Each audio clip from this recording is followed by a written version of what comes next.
Atenção! Começa agora uma teleaula de Química do Ensino Médio. Você vai assistir a teleaula de número 49. Bons estudos!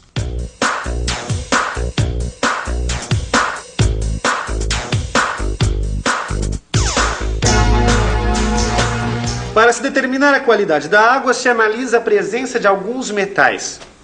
Olha só que interessante. Nós já vimos que os metais pesados são prejudiciais à saúde. Nas águas que são usadas por uma indústria, primeiro eles são precipitados, se depositam no fundo dos tanques. Depois eles são separados da água por filtração. Só então essa água é devolvida aos rios, para evitar poluição. Bom, mas tudo isso a gente já sabia. Na nossa teleaula de hoje nós vamos aprender uma coisa nova. A qualidade da água depende da quantidade de metais que existe nela. Uma substância pode ser tóxica em grande quantidade, mas pode ser benéfica em doses pequenas.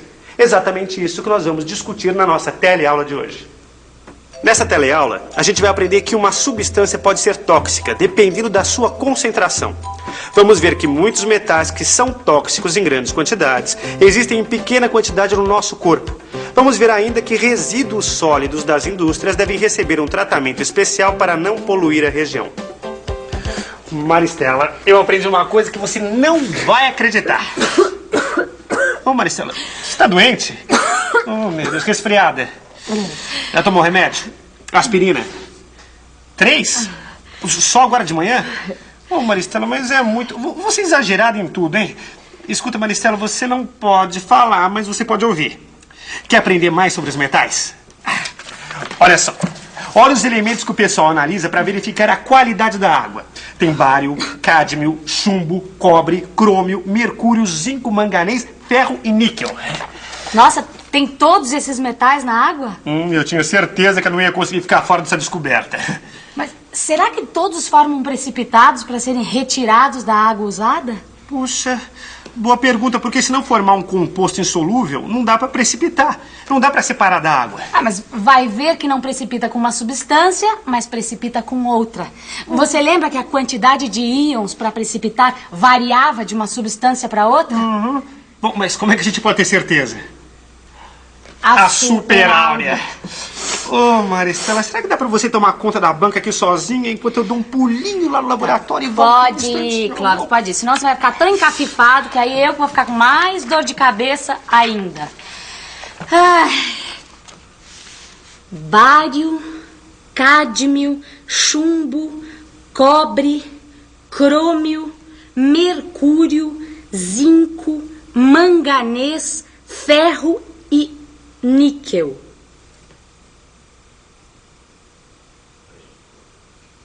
Então, quase todos os metais que você me falou formam hidróxidos insolúveis. Ah, formam precipitados ao se misturarem com hidróxido de sódio. Isso. O bário é o único deles que não forma hidróxido insolúvel. Mas aí não tem problema, porque o bário precipita com carbonato. Ah, o nosso velho carbonato. Dando carbonato de bário, que é também um precipitado insolúvel. Mas mesmo que a água do rio tenha sido limpada precipitando esses hidróxidos, sempre fica um pouquinho desses íons na solução. O organismo humano precisa de uma quantidade mínima de cobre. Não, mas não é possível. Deixa eu ler de novo. Ah, mas aqui está dizendo que o homem precisa de cobre. Mas será que eu tô com febre? Eu acho que eu tô delirando. As indústrias não são obrigadas a precipitar os metais da água usada porque são tóxicos à saúde? Mas se a gente precisa, então não era melhor deixar os metais na água ou não? E eu não tô entendendo mais nada. Realmente nós precisamos de quase todos esses metais, mas em concentração muito, muito baixa. A questão toda está na quantidade do que você ingere. Qualquer coisa pode fazer bem ou mal. Como assim qualquer coisa pode fazer mal? Depende da quantidade que você ingere. E depende também do quanto daquilo que você ingere o seu organismo é capaz de absorver. Bom, explica de novo que essa eu não entendi. O bário, por exemplo, é muito tóxico. Nós já vimos que ele pode ser precipitado como carbonato de bário e assim tirado dos efluentes industriais antes da água usada ser jogada de volta aos rios.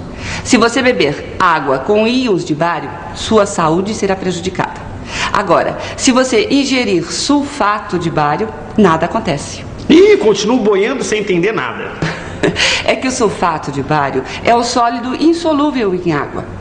Por isso ele não é absorvido pelo organismo humano. O sulfato entra no estômago, vai para o intestino e é eliminado sem se dissolver. Bom, quer dizer que o sulfato de bário não é venenoso? Ah, bom, eu acho que isso pouco importa. Quem é que vai querer comer sulfato de bário? Querer ninguém quer. Mas ele é usado, por exemplo, quando se precisa tirar uma radiografia do abdômen. Quer dizer que aquela substância que a pessoa precisa ingerir antes de fazer exame tem sulfato de bário? Na verdade, é uma suspensão de sulfato de bário que vai para o estômago. O sulfato de bário não deixa os raios-x passarem. Como o estômago está cheio dessa substância, os raios-x não passam. E aí aparece na radiografia a imagem bem nítida do estômago. Daí o médico pode dizer se tem problema ou não. Puxa, jamais imaginaria que fosse assim. Bom, já que estamos falando em medicina, quer dizer que os remédios também podem fazer mal. Qualquer coisa em excesso pode fazer mal, principalmente remédios. Sim, mas aspirina também? E aspirina não é remédio, Clóvis. Nossa, hoje cedo a Maristela já tomou 3 aspirinas. A aspirina, que parece tão inofensiva, também pode causar graves problemas se for tomada em grandes quantidades. A dose do remédio, que é receitada pelo médico, deve vir escrita também aqui na bula. Ela que indica a quantidade de remédio que a pessoa deve tomar por dia. Nem mais, nem menos. A dose de um remédio é calculada de acordo com o peso de cada um. Você não pode modificar essa dose por conta própria, porque isso pode trazer grandes problemas. Maristela, quantas aspirinas você tomou mesmo hoje de manhã? 3. E nem se preocupou em ver a dose do remédio. Ah, eu tomei logo 3 pra sarar depressa. Tá. E quem foi que te disse que aumentando a dose é melhor, é mais rápido? E quem te disse que não é assim? A Áurea. Você não pode aumentar a dose porque o efeito do remédio depende da concentração do remédio no corpo. Se a concentração for alta demais, o remédio se transforma num veneno. Além disso, tudo o que você come ou toma leva um tempo para sair do corpo. Isso acontece também com os remédios. E é por isso que não se pode mudar, por conta própria, nem a dose e nem os horários de tomar o remédio. Entendeu, Maristela? É como quando a gente bebe uma cervejinha. Depois de um tempo, o álcool some. Eu não entendi, não. O que isso tem a ver com tomar remédio? O remédio, depois de um tempo, some do corpo. Se você tomar o remédio antes do tempo, o que acontece? Vamos pensar um pouco? Vamos pensar um pouco. Você pode não ter eliminado ainda a dose anterior. Aí, se você toma outra dose, aumenta a concentração de remédio no corpo. É isso. É como se você tivesse aumentado por conta própria a dose do remédio. E se chegar a uma concentração acima do ideal para o seu peso, pode acabar fazendo mal ao invés de fazer bem. Vamos fazer de conta que esse líquido branco que está aqui dentro deste tubo é um remédio que está sendo gradativamente eliminado pelo organismo. Até aqui, nessa faixa azul, o remédio está numa concentração insuficiente, não faz efeito. Nessa faixa verde, é a quantidade calculada na dose ideal. Acima daqui, na faixa vermelha, o remédio passa a ser tóxico. Quando o líquido chega aqui, na borda inferior da faixa verde, significa que está na hora de tomar nova dose para se ter o efeito desejado. Tudo isso foi calculado segundo o peso da pessoa. Então, nova dose está sendo ingerida pelo corpo. Mas se você tomar outra dose antes do tempo, olha só o que vai acontecer. Você vai ter uma dose do remédio ainda no corpo e vai receber mais, ultrapassando a quantidade ideal para o seu peso e entrando na faixa vermelha, onde o remédio passa a ser tóxico. Por isso, o remédio tem que ser tomado na hora certa e na quantidade certa. No caso dos antibióticos, por exemplo, remédios que têm essa tarja vermelha aqui só devem ser vendidos com receita médica.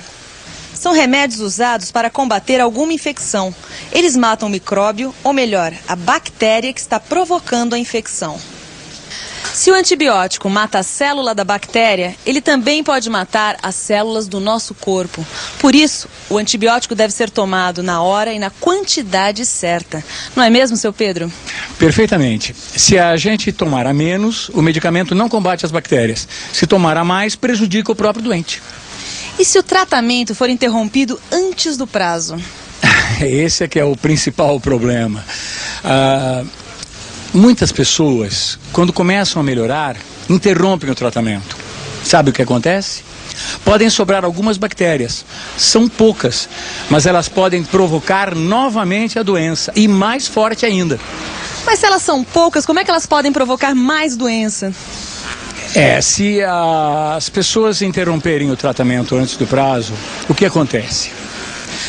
As bactérias que sobraram e que foram as mais resistentes começam a se multiplicar rapidamente, dando origem a mais bactérias resistentes ao antibiótico e provocando novamente o aparecimento de uma infecção mais forte.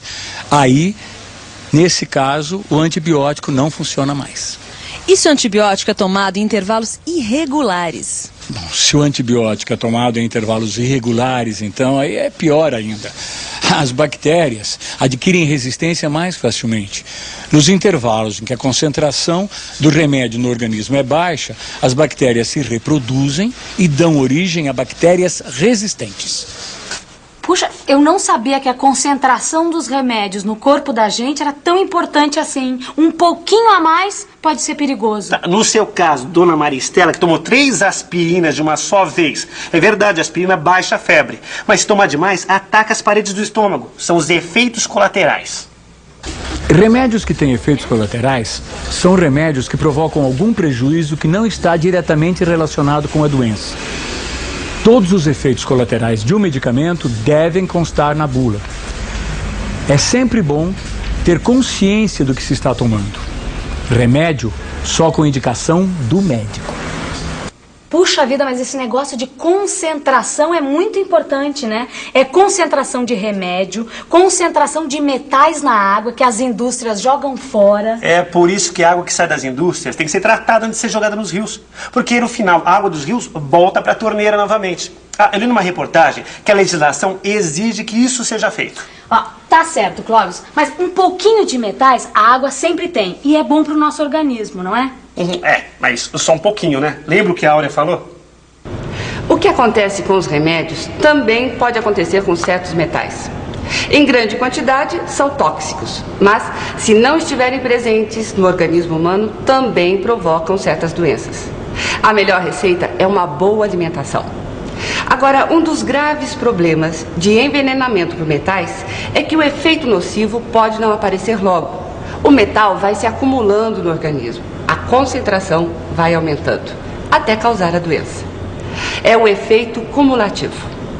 Bom, até aí tudo entendido. Tem que retirar os metais das águas usadas pelas fábricas, precipitando os compostos insolúveis. Isso, deixar numa concentração bem pequena que não faça mal para o homem. Então diz uma coisa, o que as indústrias fazem com todo o precipitado desses metais que são retirados da água?